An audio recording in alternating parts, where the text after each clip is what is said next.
மூச்சு மல்லிகையே ஒரு மொழி சிரிச்சு பேசறியே வாயமில வாய வச்சு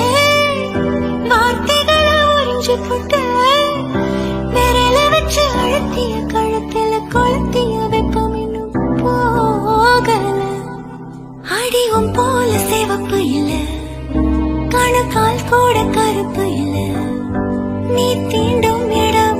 தித்திக்குமே நீ பாக்கி உடம்பு செய்ய வேண்டும் பாக்கியமே குறுக்கு சிரித்தவளே என்ன குங்குமத்தில் கரைச்சவளே நெஞ்சில் மஞ்சள் தீச்சு குளிக்கையில் என்ன கொஞ்சம் கூசத்தாயே உன் கொலுசுக்கு மணியாக என்ன கொஞ்சம் மாத்து